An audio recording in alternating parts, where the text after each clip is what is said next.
Christians should be peacemakers. And yes, we have the freedom to say whatever we want, but to a degree, as Christians, with Jesus as our Lord, which means the Lord of our life, we have given up rights. So maybe we haven't given up rights to the government, but we've given up rights to the one who instituted the government. And so that is important when engaging on social media, engaging with politicians, when engaging with news and family and all that stuff. It's important to recognize that, yes, you have the freedom to say anything that you want. It can be hurtful, it can be whatever. But you have given up the freedom to say everything you want in Christ.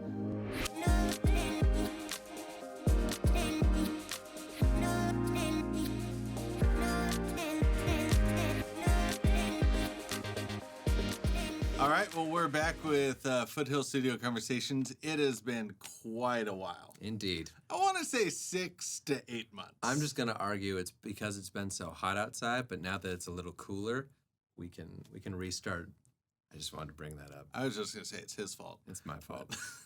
Yeah. It's because I wanted to just say that right there, so I've been waiting. You want to point out his cool chili shirt? I'm wearing a sweet High Sierra shirt because I go hiking all the time. It's a confidence sweater, man. I wore this for a special occasion. So, I guess I will ask, what have you been up to? Because it has been a bit. I went on vacation a lot.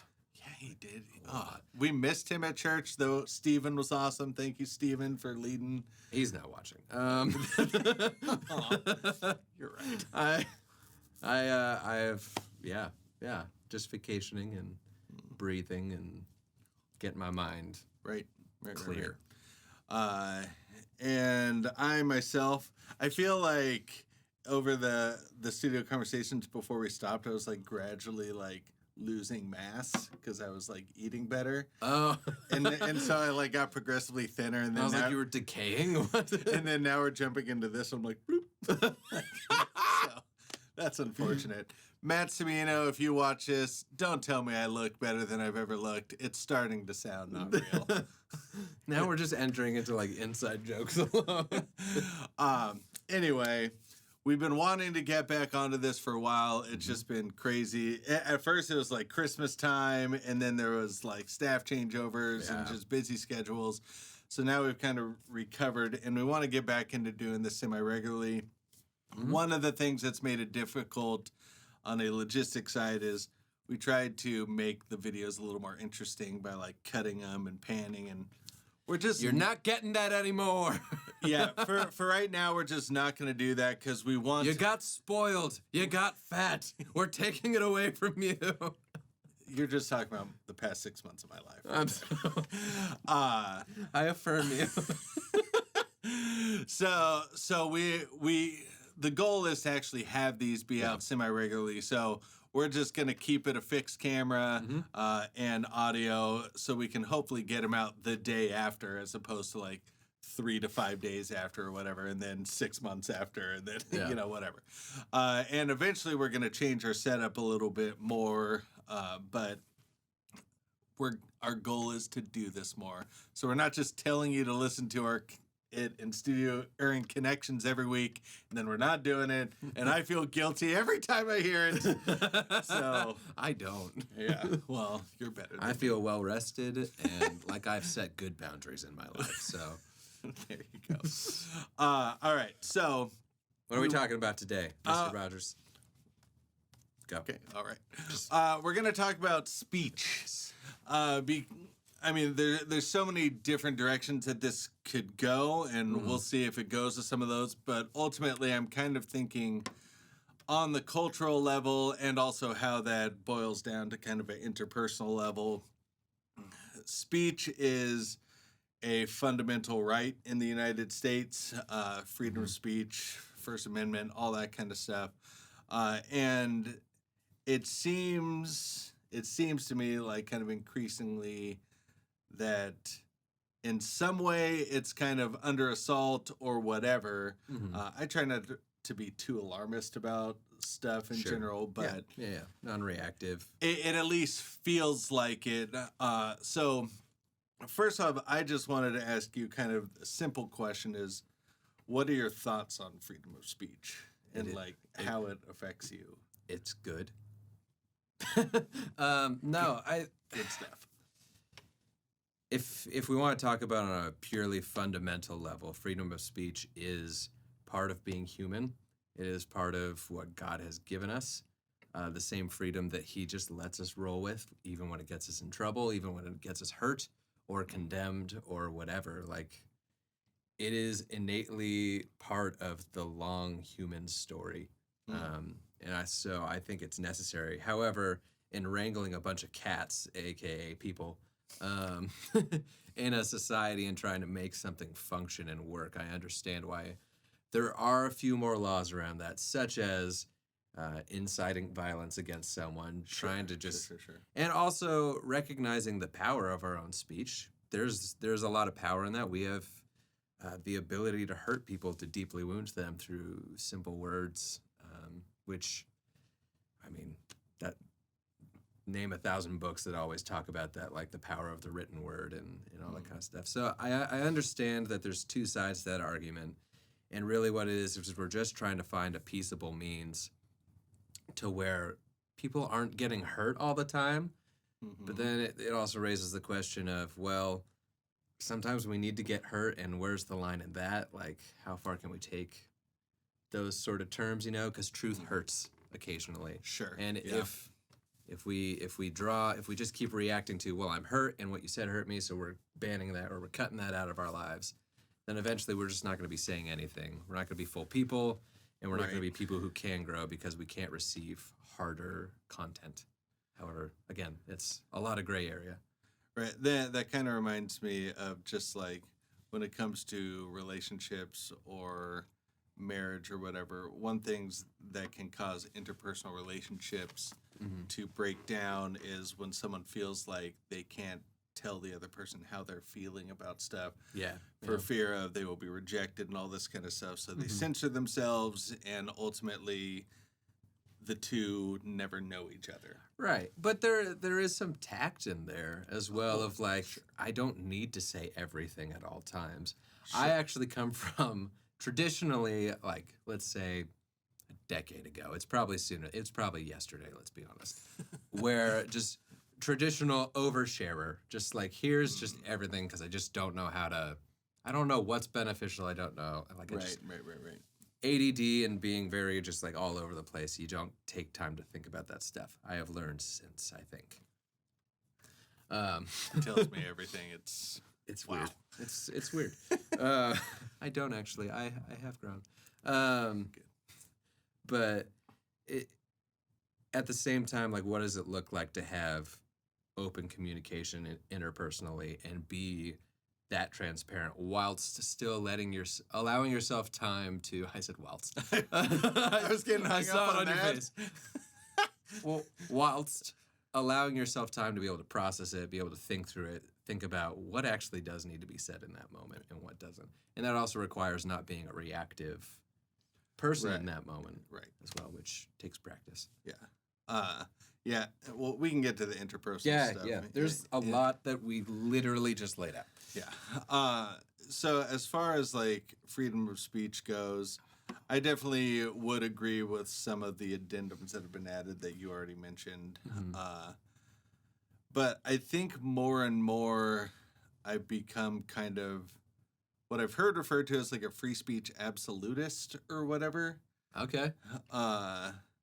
Which is, with the exception of the violence and whatnot, like, I feel like people should be able to say whatever they want to say with almost no limitation. And I'll tell you, I mean, kind of why I've gotten there. I mean, first off, I don't feel like that's true for myself, but that's because I base my speech and the way that I interact with people from a Christian perspective. And I feel like God, in honoring God, I'm going to change the way that I speak because I want to speak in compassion and love and all that kind of stuff. So just because I might think that this is a right that other people should have, I will not exercise this right. I will give up this right because of the standard that I feel Jesus has set for me. And so, that being said,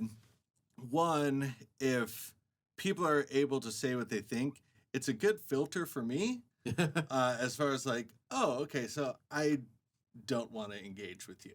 Yeah, for sure. Where if everyone's filtering themselves in their head and they're not actually saying what you think or what they mean. Or expectation of, well, there's subtext there. You should understand. Right. I don't freaking read minds. I barely understand regular words. Right. So there's that sense where it's like, well, I want to hear what people actually think so I know how to engage with this person. Right. And then there's kind of the slippery slope argument where, scripturally speaking, the gospel is to a large group of people would be considered hateful. Yeah. And depending on who is making any law that would inhibit, hateful speech, however they define that, when does that mean, legally speaking, the gospel becomes outlawed as hate speech and it overrules freedom of religion and all that kind of stuff. So it's like this. It's a very easy path to see. So it's this weird slippery slope thing. Not that I necessarily think that's happening right now, and it's like, in 10 years, whatever. Like, I'm not super alarmist, but I see that slippery slope, and I'm like, okay, if I want to be able to share the gospel and tell people the gospel, I need to allow people to share their stuff too that might sound equally preposterous and hateful to me. Yeah. If I want to retain this right kind of from a cultural, legal, whatever. Yeah. And so that's very weird for me because I'm relatively like milquetoast in the way that milquetoast gets a bad rap. It does get a bad rap. It sounds delightful.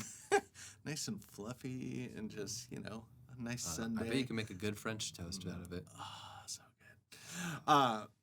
So me being being relatively like conservative in the way, like morally, like I try to like not swear. There are times, I'm not gonna lie, it comes out, but I try to kind of hold myself to a Christ-like ethic. Yeah.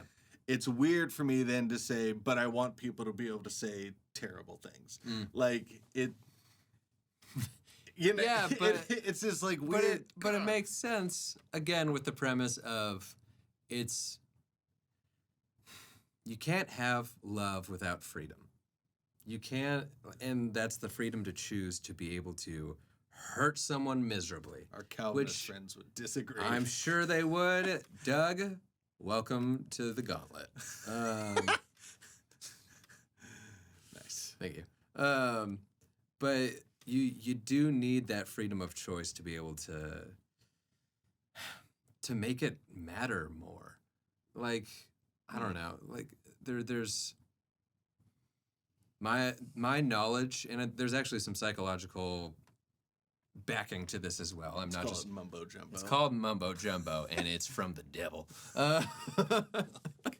It's so bad. I don't believe that. No. Yes. There's some psychological backing to this where your ability to understand that you can do evil, that you can do wrong, that you can say some horrible things and be that sort of nastiness is actually a healthy awareness because you're someone who's actually less likely to do so based on that awareness, and the desire to do good, of course, has to be in there. Because you can desire to just be a punk and destroy people and tear them down. But nonetheless, we need to allow ourselves to be aware of that as well and embrace the fact that, yes, that is in me, or else we are more likely to do dangerous things. The same thing has been proven in a bunch of different tests where it's like, okay, what is people, and this isn't language, but it still falls into the same thing, whereas what's people's aptitude of joining the Nazi party? Like if you were actually put back into that scenario, given everything that was happening, it's actually more likely that you probably would under the context of what you were seeing at the time. Hindsight is 20/20. Sure. But it's like, scripturally speaking, most of us would probably fit closer to the Pharisee camp Yeah. in the disciple camp. Which is And funny because you read it and you're always like, read it like I'm a disciple, man. Those silly Pharisees. I'm like a freaking Pharisee all the time. I would never do that. Yeah. Yeah. I hear what you're saying. Yeah. So there's that. Also, just one more thing on the free speech, because I know we're probably going to move from there. But I think reactiveness is also part of this. As we were talking, I was thinking about, like, I can say something really good to you, but whatever you're going through in that moment can be the filter that you're going to be looking through on life. Right. And so all of a sudden, I said the nicest compliment to you, and you're like, you called me fat, is what you said. Guilty. And I just said, you had a nice figure, Bryce. And you're like, you called me fat because you're feeling all this kind of stuff. Sure. But like in media and things that we're seeing and all of this back and forth and pitting each other against each other, there is I think you said that right. There's a lot less benefit of the doubt for people. You know what I mean? Yeah. And so I feel like that has to be a key character development for us in engaging in freedom of speech if we want to be healthy communicators with each other and sharers of information. Right. Well, and I mean, realistically, again, kind of on a political level, like if you're kind of for the limitation of free speech by the government, what happens when a government leader or leaders that you disagree with are the ones making those laws? Right. So if you start limiting them and you're like, yeah, you know, the side that I prefer is in power and they're going to make the best laws. It's like, sure, but now they're opening up the door for the other side to then make similar laws that may or may not benefit you. Right. And so ultimately, that's, I guess, why I come down on that absolutist kind of thing. Like, I hate hateful things. Right. And if anything, like the push against it is out of compassion, I would assume, for most people. Oh, absolutely. Like because hateful words are awful, and sticks and stones may break my bones, but words also hurt really bad.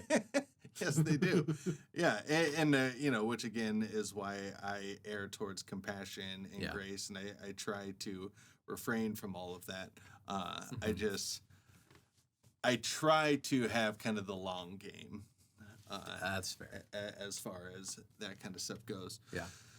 So, bridging this gap to more just our engagement in culture, you know, when it comes to me trying to be a Bible following Christian and kind of going back and forth with people who are very different than me in their moralities and the way that they speak, and engaging in that. The thing that this kind of here's something. Steven Crowder, he's like a conservative late night kind of comedy guy or whatever. I thought you were talking to him. You were reaching out. Hey, Steven Crowder. I was like, you're one of the 10 people who watch these. Great. Yep. So he's this conservative late night kind of comedy guy. I typically don't like his late night comedy stuff because he's pretty out there, just as far as he can get pretty vulgar and all that. Outlandish is the word. Outlandish, you know. And so I'm not super into that. He also is a Christian, I guess, from my understanding. And so that has always kind of confused me because, again, milk toast. French toast. And so, I mean, it evokes like scriptures like James 3, which is just all about blessing and cursing coming from the same mouth. Yeah. Or like 1 Corinthians 10, which is, roughly speaking, I can do all things, but not all things are beneficial. So how do you kind of handle that as someone who technically can say whatever you want? Yeah. We fall under grace, and God loves us. It's not about what we say. It's not about how we act. We can engage in this political sphere however the heck we want. How do you kind of engage with that topic when you hear a bunch of Christian correspondents and whatever who don't seem to act traditionally or stereotypically Christian, or however you want to phrase that? I don't know. Well, I'm a simple man. I've always said that about you, Mark. I know. No, that was actually one of my professors would always open up with like if someone asked a question, he'd be like, "Well, I'm a simple man, so I can't really like go too deep on you." But and then he'd just lay down like this super profound thing. I'm like, "Ah! You're not a simple man. You're a liar and a brilliant one." Wow. Can you ask the question again? I just got I lost mean, there. I mean, basically, like when you see people, Yeah. so yeah, We have the freedom to say what we want, but we have to pay the consequences for our actions, Mhm. regardless of that freedom. Now, that invokes sort of a, I don't know what the term is or the stream of thought is, but then we just act consequentially, so we're just doing everything out of, I just want the best possible result for my own benefit type thing, Sure, and I don't yeah. think that's necessarily where I'm getting at with it because of who Christ is, what he's done in my life, how he shaped me to see people around me and value them in such a way, even those who suck in a lot of ways. It's just it's a different stream of thought to where, yes, I have this freedom, but my ultimate goal and heart position and direction that I'm going to be going is far different than how it used to be. I want to benefit people. I want to build up people. Right. And sometimes, and I wrestle with this one, but sometimes it does mean a curse here and there. Sometimes it does mean we're shutting this down. You stop. Right. Which feels like any sort of discipline or any sort of like backslap to the head feels like a curse. You know what I mean? Right. Now, I don't think that's in context of James. So in the sorry, definition by of curse, are you talking like a curse as in like a negative word? A negative word, yes. Yeah, okay. And that I guess the definitions aren't clear and what you can use curse in multiple Sure. ways. Like in yeah. James, it would be talking about like blessing God, but like cursing him at the same time. Like, Right. you know, you're praising him, but you're also speaking against him at the same time. Yeah, and isn't that a weird thing that we can do? Like, in a Right, moment well, where right, It's like and I love you, but I hate you as well. Yeah, I mean, James is kind of pointing out the contradiction. And I mean, to him, this is not something that should be happening. I mean, Right. it's like I'm going to say geyser, but that's not the right word. Salt water and regular water don't mix. They just become salt water. Mm-hmm. And so, you know, so he's saying that these things kind of pull you. And then they shoot up out of the ground. They shoot up out of the ground, which is your mouth. Yeah. There's the metaphor. Your mouth is dirt. Okay. Yeah, and I'll play kind of cultural advocate. Yeah. So specifically when it comes to kind of like the language that we use, I mean, again, typically I keep it very clean, like PG-13, you know, maybe. But I guess PG-13 allows like one F word, so maybe I'm not advocating for that. But ultimately, there are times when here's what I think about. As per usual, don't know the scriptural reference. Welcome back to Studio Conversations. We smart. Bless what is it? Mourn with those who mourn is basically the for thing sure. that I'm thinking of. I have found there have been times when I just honestly in my heart of hearts had no other word than a curse word, and I don't like cursing.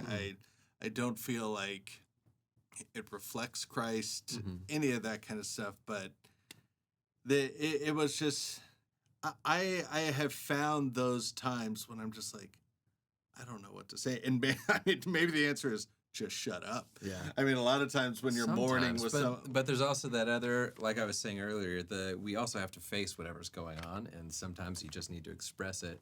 Right. Like I think that's biblically accurate as far as David goes in the Psalms, where he's telling God to bash babies' heads on the rocks.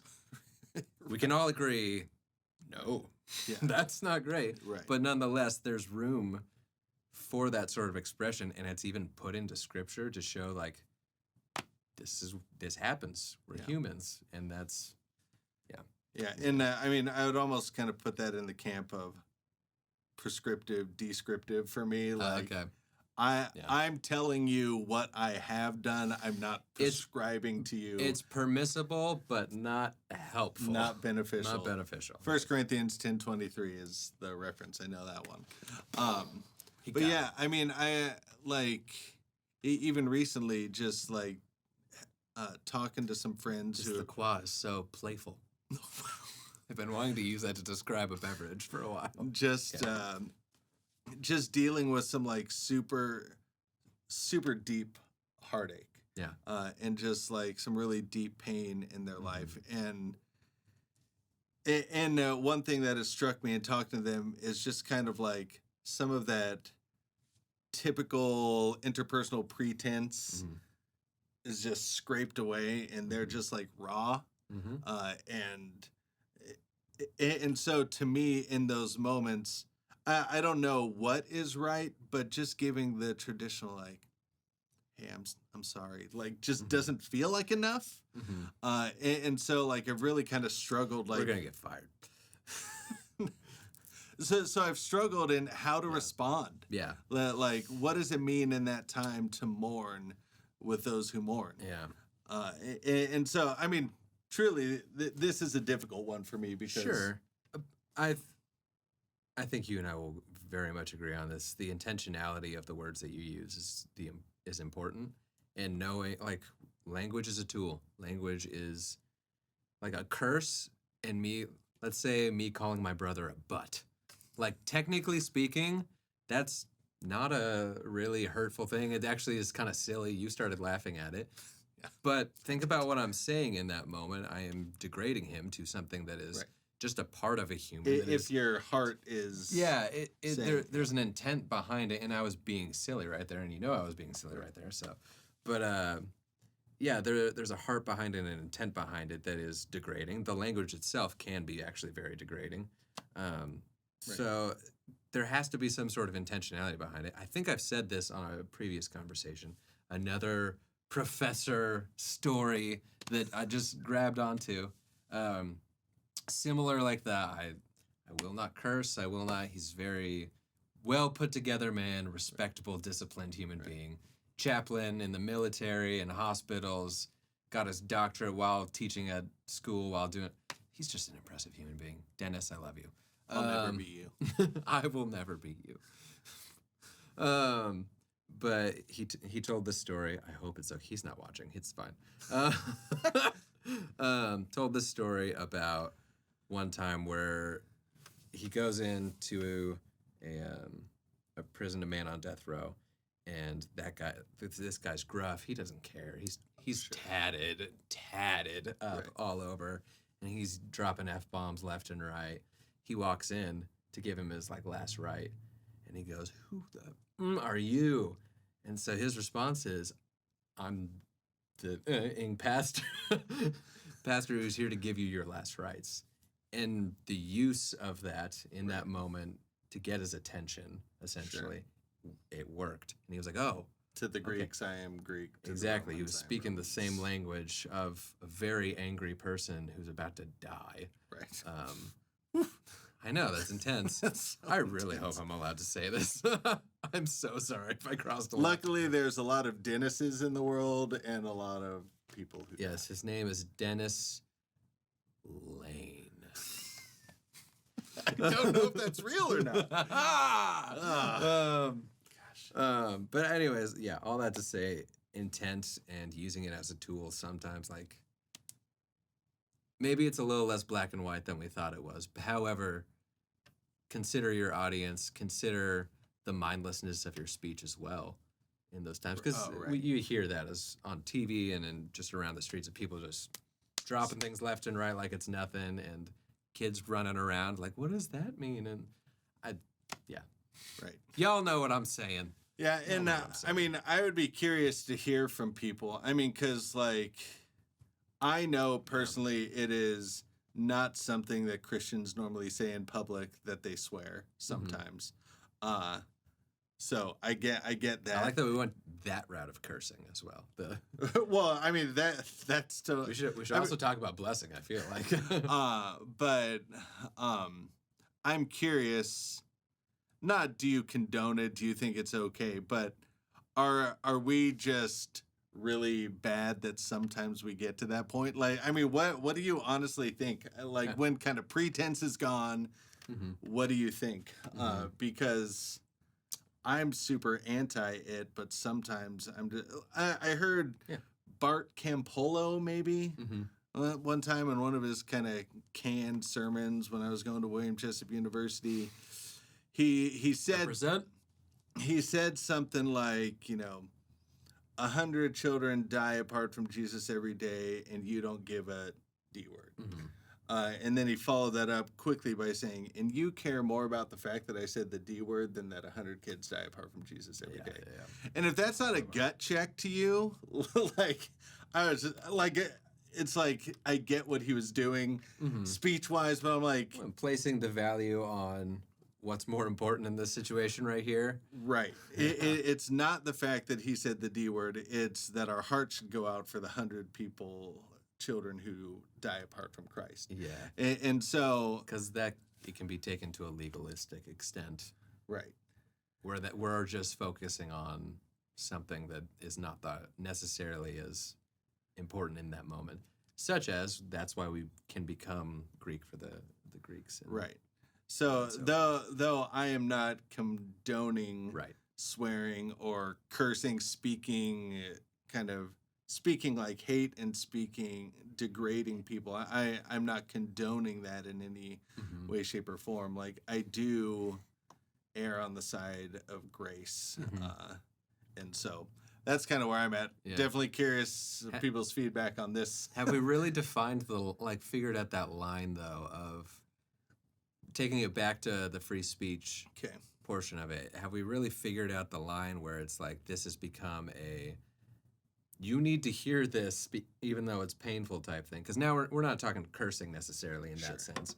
We're just talking about painful speech to hear in general. And what does it look like to have constructive yet hurtful speech, but it's necessary to do so? And how can you define that going forward, so when you're correcting your friends, when you're trying to get there with someone and they can be receptive to some degree, like I don't know, maybe an example of that would be helpful.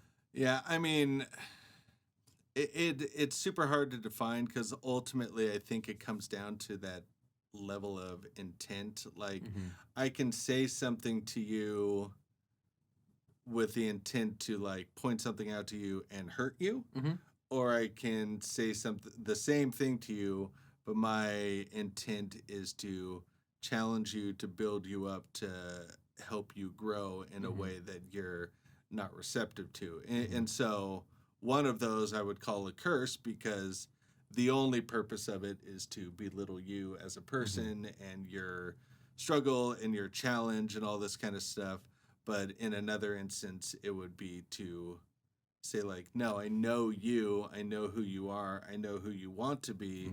This particular action is not getting you there. And so I'm going to say this and it's going to be hurtful. I'm going to come down hard on you, as God does 1,000 times in the Bible to the Israelites. Yeah. Without compromising his holiness. Right. And so depending on your intent, it can change a blessing to a curse or a curse to a blessing, depending on your intent towards a person.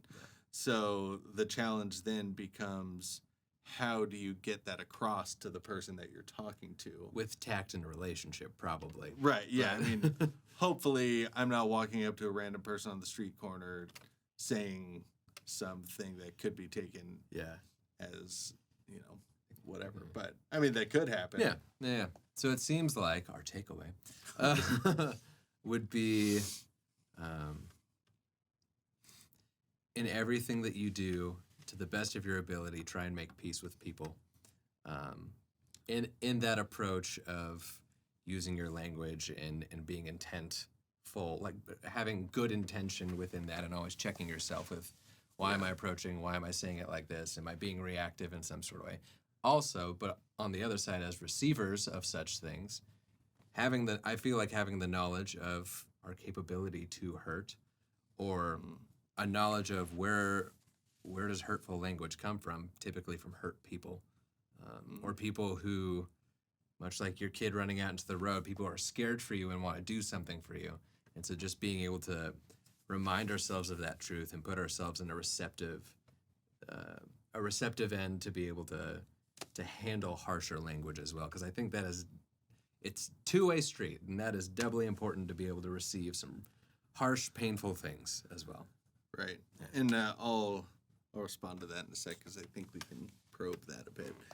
Yeah, I mean, culturally speaking, I think you said it well. Like, as Christians, with Jesus as our Lord, which means the Lord of our life, Right. we have given up rights. So maybe we haven't given up rights to the government, but Right. we've given up rights to the one who instituted the government. And so that is important when engaging on social media, engaging with politicians, when engaging with news and family and all that stuff. It's important to recognize that, yes, you have the freedom to say anything that you want. It can be hurtful, it can be whatever, but you have given up the freedom to say everything you want in Christ. And so we need to have that be our kind of mouth filter over this kind of cultural God-given right freedom. Well, yeah, you walk in freedom, but don't use your freedom to disguise evil. Right. Yeah. Right. And so for that reason, I challenge people who follow Christ in the same way that I challenge myself. Like, yeah, you can say that, and yeah, you have the right to say that, but does that represent Jesus? Now, I mean, you could argue, as your teacher did, that to that convict at that time, that but it's a very specific situation, right? That it can bridge a gap. Sure. But should that be the default just because it can be the default? I would say no, not because I want government limiting my speech, but because I want Christ and the Holy Spirit limiting my speech, because they know kind of what's best in that sense. On the kind of more interpersonal side, one thing you mentioned was giving like the benefit of the doubt to the person who's speaking to you. So say this is happening in, let's just say, in a not like dating relationship, but friendship relationship or dating relationship or whatever. Yeah. Or random person on the street, I just met you relationship. Right. It serves a purpose there too. How do you do that? Like, how do you give the benefit of the doubt? Like, do you have like it's whatever? It's I mean, it's not easy. Sure. Because we as humans love drama. And so it's very easy to just fall into that I expect the worst out of you type thing. Or sometimes out of my own brokenness of not wanting to be hurt by someone, I will assume that, well, they're probably going to hurt me, so I'm just going to make the effort to cut it off or just to react right now, just out of, I don't want to get hurt again. But the knowledge of myself and who I am, knowing that about me, plays a big role in it. Also, it's taken a lot of work. I used to be very not hopeful about humanity and about people, and to some degree there's some wisdom in that as well. Sure. Like, as far as being safe and not just trusting every person on the street like that. But benefit of the doubt, essentially, it's a choice. It's a choice in the moment to say, I'm going to assume you meant the best thing, and I will ask questions. Like, having still some sort of analytical, like, I'm still going to work through this. Not benefit of the doubt in an apathetic way, like, I assume you meant the best, and that's just how I'm going to leave it. Right. Actually, I like to frame it as benefit of the doubt, but I'm not surprised when the worst happens, sort of thing. Just because I know, like, people can suck. And so, and when I'm not surprised by it, I'm actually a little less hurt by it, to be honest. Yeah, well, and so, like, you could say kind of in a relationship, you know, you're having a rough day and you say something to your spouse and they take it like the complete wrong way. Like, whatever way that goes. Like you want to try to give your spouse the benefit of the doubt and say like, okay, wait, I'm hearing this. Yeah. Is that what you mean? That's part of it. I mean, that's one way to go about it. For me, it's a lot of internal dialogue, and so the reaction comes out as questions. The reaction comes out as you sound like you're having a bad day. Like when an offense is made, and if I'm able to get to that point, I'm not great at it, guys. Oh, neither am I. I'll be honest. Talk to my wife. I'm not great at it. We know. I thought you were gonna affirm me. I affirm you. Thank you. You're a person. Yeah. It just more comes out of that self-dialogue first, then react. Wait, what happened? None of this is adding up, but an offense was made here. I'm just gonna stop. I'm gonna ask questions, or I don't know. Whatever's going on inside of you eventually will come out. Is how I see it. So if I'm just like, I don't like this person, I can go into asking questions, but my questions are probably going to be a little bit more jabby. Sure. Like, hey, why are you such a butt? That's twice in one podcast. I've said butt so many times. 3 times now. Yeah, so I think it's just doing that sort of... We say bottom in our house. Oh, wow. The proper Cooley house. Not in the Monroe household. Or Tookus. I like that one, actually. What is this? Yeah, so anyways, I think it just... To be able to really give benefit of the doubt is to be able to recognize we're all capable of bad things. A lot of the times it comes out of just other places, and we don't really mean it this way, but we say stupid stuff all the time. And so I recognize that in myself.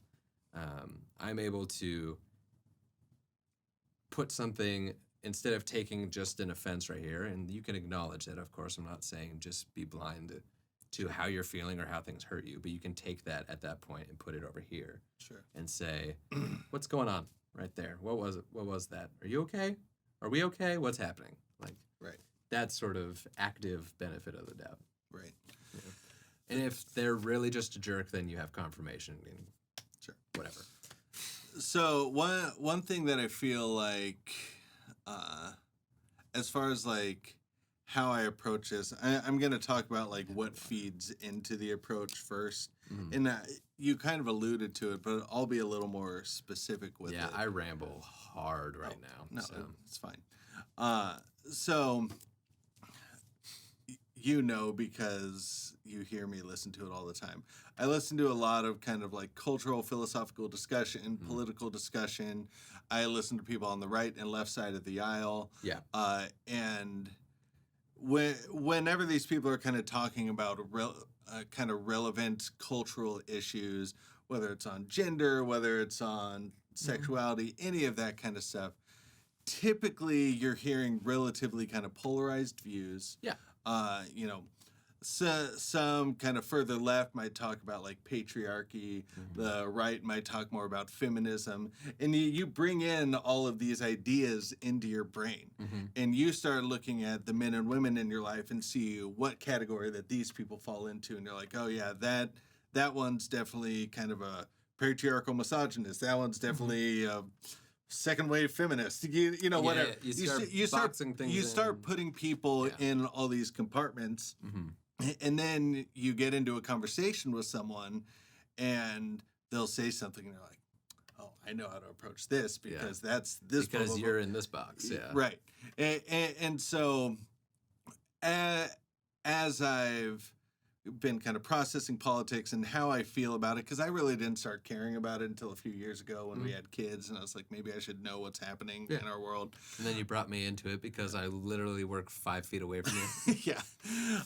And what I've come to discover, which might sound so dumb to everyone, but it's ultimately that politics is religion to most of the world that don't actually have religion. And even to some Christians, it's kind of become like, Bible politics. Yeah. So like It's elevated. Yeah. people treat it very like passionately and all this kind of stuff, and all of their viewpoints are based off statistics, based off studies that they've read that sometimes are biased, sometimes aren't, and blah blah blah blah blah.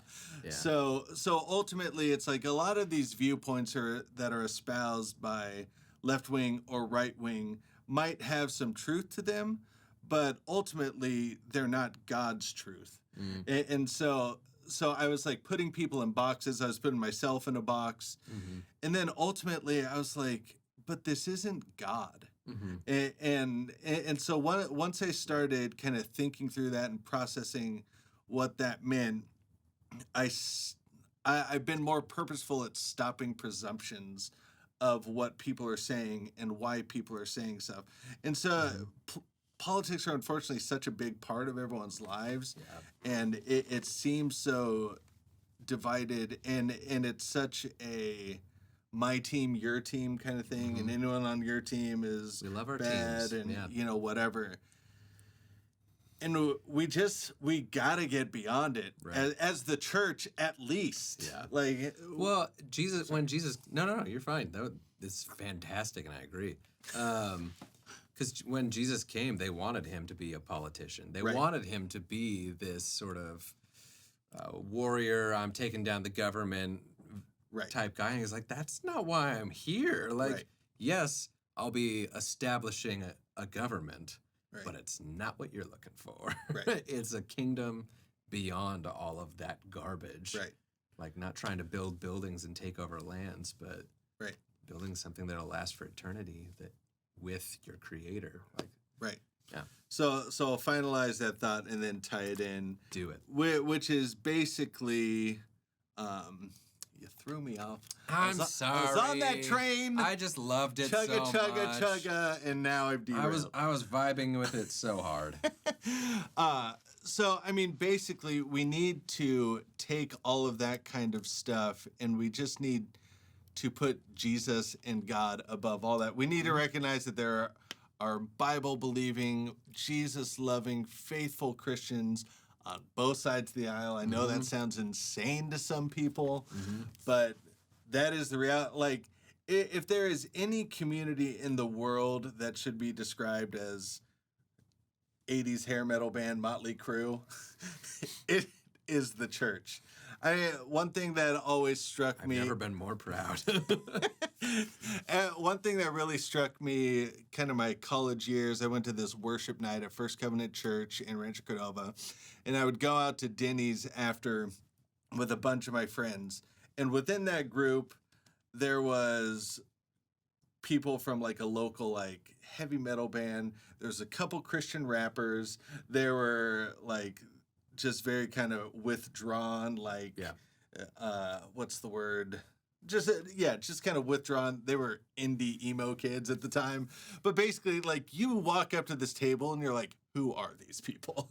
And why are they hanging out together? Because we're so used to compartmentalizing. Yeah. But that was such a good vision of what the church is for me. Like it's this true idea of unity in diversity. When you think about the kingdom of God, is it just a bunch of white Americans sitting there? No, I mean it's a collection of all different people, of all different political ideologies, and and all this kind of stuff. And I guess looking through that lens as well, kind of being able to take it back there helps the assumption of someone like, if he has the same Jesus in him as is in me, we have a lot in common and we have a lot that we'll agree on. I have a feeling there's more to this story than just your politics and I can't believe you stand for this. Maybe there's some compassion in there. Maybe there's a story in there. Maybe there's experience that... And so when I take all of that and I siphon it down to an interpersonal thing, what I think of is, okay, I take all of this information that the culture is trying to tell me, but ultimately I need to filter this conversation with this person through what Jesus is telling me. So it's like, absolutely. So I need to have this kind of tiered system of how I engage with people. So I don't just respond to them as culture would dictate or whatever. I respond to them as Jesus would dictate, and sometimes that can mean harsh truth, sometimes that's total compassion, whatever. But ultimately, whatever I'm intaking is going to come out. Yeah. And so if all you're intaking is politics and partisan politics specifically, all the opinion pieces, all of the, if that's all you're taking in and you're not filtering stuff through God's word, that's how you're going to see people. You're going to see people through whatever lens of information that you have coming in. Probably find yourself being really jaded at a lot of people. Right.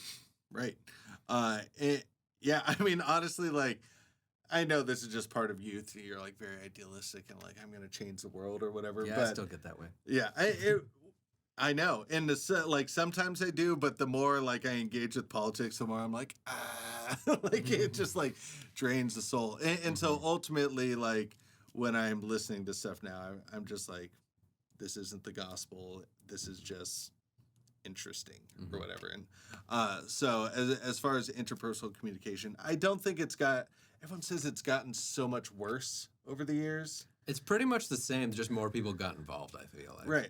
I mean, if you're telling me right now what's happening is worse than like the Vietnam riots, I'm going to say you're wrong probably.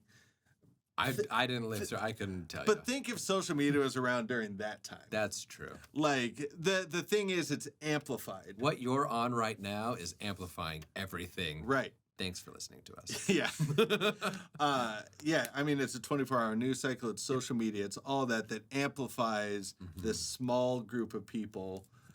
Ultimately, I think, there's been polls that basically say like 8 to 10% of the people are the people we hear about 90% of the time. So your average Christian, non-Christian, Hindu, Muslim person in America just wants to love their family and freedom of religion, freedom of speech, all that kind of stuff, and wants to have active communication and all that. And so we have to, as Brian was talking about on Sunday, kind of have that Acts 1:8, Jerusalem, Judea, Samaria, to the ends of the earth mindset, where we're on mission all the time, going out, sharing the gospel, spreading his word and love with people who might disagree with us or whatever, but not be so afraid to do it. Do it with boldness, but compassion and love. Do it with curiosity to know this person that God has made in the first place. One more thing in there to throw. Agree to disagree. Being able to reach that point as well, where it's okay that we don't see eye to eye on something. Oh, yeah. And it's not an offense. It's not a personal thing. No. It's just I just see things differently, I guess. Right. And that's okay. That's totally because the world should not be full of me. It should be full. Oh, gosh, that would be the worst. I'm not saying you. Oh! I'm talking about myself. Burn! Talking about myself. No, yeah, that's so important. Like, because that is something, it seems difficult. But again, sometimes we hold on to our own ideals and our own, this is how everything needs to be, and we're just not open-handed enough. Right. And if anything God has taught me is be more open-handed, Mark. Stop. Because that's the only way you're going to be able to embrace my people. Right. Well, and even in like a marriage relationship, like what circumstance is it best to be like, nope, what I say goes is what I say goes. I'm not going to listen to anything you say. Like, and I'm offended if you say, like, that's not a healthy relationship. Like, you need to talk through stuff, and those will be difficult conversations, and there might be hurt feelings, but you need to try to approach that with grace and with peace, because, I mean, we all have to communicate. Our speech matters, and God can use that to change this world and spread the gospel, We don't have a control of a whole lot, but we have a control over our own tongues. And James 3 says, paraphrasing, who can control the tongue? It's true. It's true because we're faulty. I'm just trying to be biblical here. That's fine. But I am saying we have the ability to have more intention in the words that we say, and how we approach people, and our posture towards people and towards God. Posture towards God informing our posture towards people, of course. Yeah. I mean, speech is such a powerful thing. We do it all the time, as you can tell right now. Right. I mean, read James 3 and just kind of, I mean, think about it and challenge yourself with it. Because God holds speech in high regard, and we should also do that. I would hope so if Jesus is the literal word. Right. Boom! Nailed it. So let us know what you guys think. If there's some different avenues you'd like to hear a speech conversation take, we can kind of do a part 2 or whatever. We kind of just like touched on cultural interpersonal stuff. We here. Woo! I'm at a rave. Woo! Anyone on the audio podcast is like, what is happening? I hear whooshing and I hear wooing. Let us know what your thoughts are, what you disagree on. We can either agree to disagree, or I can change my mind because we don't have anything nailed down right now. Because I'm an idiot and I'm just trying to love Jesus to the best of my ability and to get some of these conversations started. I think the church needs to have these difficult conversations. And you know what? Have this conversation with your family or your friends or that person that you're like, we don't agree on a lot of stuff. We're friends. I don't know. Talk about it. Right. I think there's more benefit to gain out of that in showing up that way than. And I think the majority of people have a lot more in common than we think. Sure, there are some gems out there that it's really hard to relate to. But let's be honest, donuts are great and most people will enjoy them, except for you gluten-free folks. Sorry about you. Paleo-ish. What's that? Paleo-ish. That garbage. Paleo except Sunday mornings with donuts. So there you go. All right, guys. Well, so we'll be changing up our format soon. Kind of different setup, but we're hoping to keep the conversations going, and we're going to be hitting on some challenging issues within the church. Yes. Trying to get a little more difference of opinions in here because Mark and I are basically Siamese twins connected through the hand. He's not letting go. I like touch. But if there's any topics you want us to talk about, you want us to grab a pastor and kind of go deeper on something, just let us know. Mark or Bryce at foothillcp.org, at foothillcp on Twitter and Instagram. Yes. Grizzle. And we'll catch you next time.